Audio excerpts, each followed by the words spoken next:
मैं इस वक्त मौजूद हूँ जनपद मुजफ्फरनगर के जीआईसी मैदान में और आने वाली 26 नवंबर को एक महारैली रखी गई है आज़ाद समाज पार्टी की, जिसमें दावा किया जा रहा है कि लाखों की संख्या में यहाँ कार्यकर्ता उपस्थित होंगे। जानेंगे उनसे किस तरह की ये रैली है और क्या संदेश देना चाहते हैं। सर, सबसे पहले अपना परिचय बताइए और किस तरह की रैली रहेगी। सबसे पहले मैं आपका धन्यवाद करता हूं कि आपने समय निकालकर हमारे रैली स्थल पर आकर हमसे बात की। मेरा नाम सुनील कुमार चित्तौड़ है, मैं पूर्व विधायक हूं और उत्तर प्रदेश आज़ाद समाज पार्टी का अध्यक्ष हूं। जी, किस तरह की रैली है और कितने लोगों की यहाँ आने की संभावना है? ये रैली हमारे राष्ट्रीय अध्यक्ष आदरणीय भाई एडवोकेट चंद्रशेखर आज़ाद जी के नेतृत्व में होने जा रही है।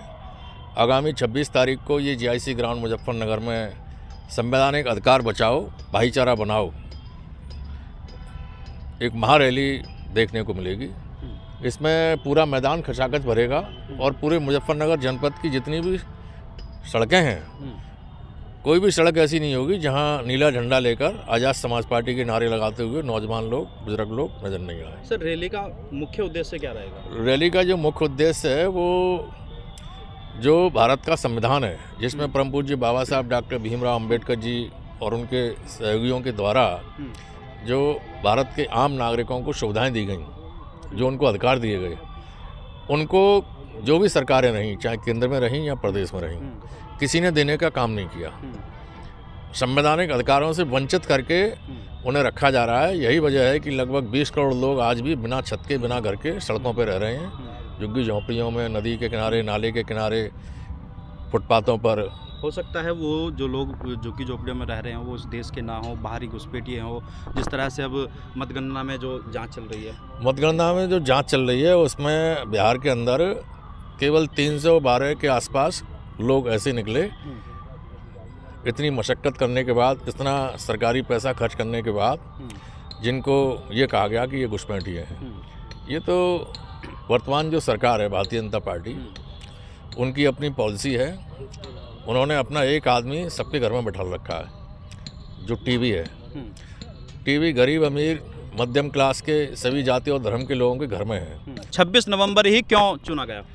26 नवंबर को 1949 को भारत का जो संविधान है, संविधान सभा ने अंगीकृत किया था, उसको स्वीकार किया था। अच्छा, 26/11 को 2008 में जो 160 से अधिक लोग मारे गए थे, पूरा देश उस दिन काला दिवस मनाता है और आपकी पार्टी जो है महारैली कर रही है। देखिए, ये घटनाएं हैं। ये 26 नवंबर 1949 को एक ऐतिहासिक दिन है।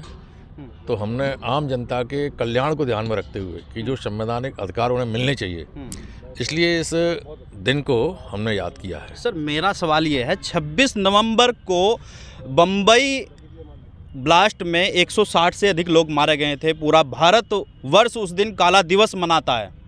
आपकी पार्टी महारैली कर रही है। 6 दिसंबर को पूरी दुनिया के अंदर सबसे पॉपुलर महान पुरुष परम पूज्य बाबा साहब डॉक्टर भीमराव अंबेडकर, जिनको 33 भाषाओं का ज्ञान था,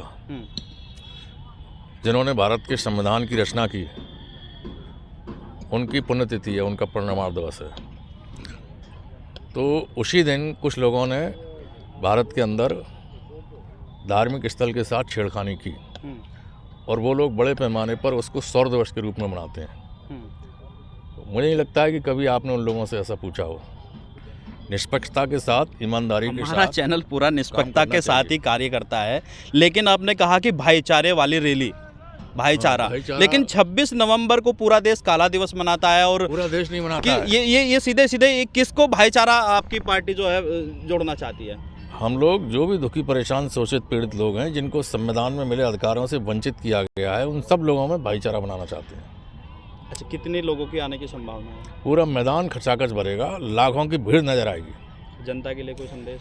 जनता से अनुरोध है आपके माध्यम से कि एडवोकेट भाई चंद्रशेखर आज़ाद अकेले नेता हैं पूरे देश के अंदर, जो गरीब कमज़ोर की लड़ाई सड़क पर आके लड़ रहे हैं, जिन्होंने आम जनता के हितों को ध्यान में रखकर संघर्ष किया, जिन पर लाठियाँ और गोलियों की बौछारें हुई, जिनको जान से मारने की कोशिशें हुई, जो लगभग 2.5 साल तक जेल की सलाखों के पीछे रहे, लेकिन इसके बावजूद भी लगातार 12 साल से गरीब कमज़ोर की लड़ाई को आज भी लड़ रहे हैं।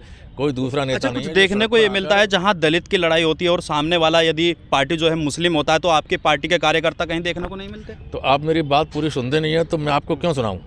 जब आप पहले आपके अंदर क्षमता हो मेरी बात सुनने के लिए, बताइए, तब आप मेरी बात कहिए मैं बोलता हूँ, आप प्रश्न कर देते हैं, मेरी बात ही नहीं सुनते हैं। बताइए। नहीं, आप बताइए, आपने क्या प्रश्न किया? मैं ये कह रहा हूँ, अक्सर जनपद मुजफ्फरनगर हो या फिर अन्य कोई डिस्ट्रिक्ट, उसमें देखने को मिलता है जहाँ दलित वर्ग के साथ मुस्लिम समाज का, मैं सीधे सीधे बताऊंगा आपको, जो मुस्लिम समाज है उसका उत्पीड़न जो दलित समाज का करता है, आपकी पार्टी या आपके कोई पदाधिकारी, आपके नेता सामने नहीं आ पाते इंसाफ के लिए? जो बड़े पैमाने पर अनुसूचित जाति के साथ धोखा हुआ है 75 साल के संविधान लागू होने के बाद, संविधान में 49.5% लोगों को आरक्षण की प्रावधान है, वो अभी तक जो भी सरकारें रहीं उन्होंने नहीं दिया। संविधान में प्रत्येक नागरिक की सुरक्षा का प्रावधान है और सरकार की तरफ से थाने चौकी और पुलिस प्रशासन इसीलिए बनाया गया है, लेकिन फिर भी लोगों को न्याय नहीं मिल रहा है। जो स्कूल कॉलेज हैं सरकार के, उनमें शिक्षा की व्यवस्था बिल्कुल चरमरा गई है। प्राइमरी स्कूल में, जूनियर हाई स्कूल में 2 टीचर 3 टीचर रखे हुए हैं जो पढ़ाने में सक्षम नहीं है, और उन 2-3 टीचरों को भी समय समय पर BLO बना के ड्यूटी पे लगा दिया जाता है। इससे जो शिक्षण कार्य है वो बाधित होता है।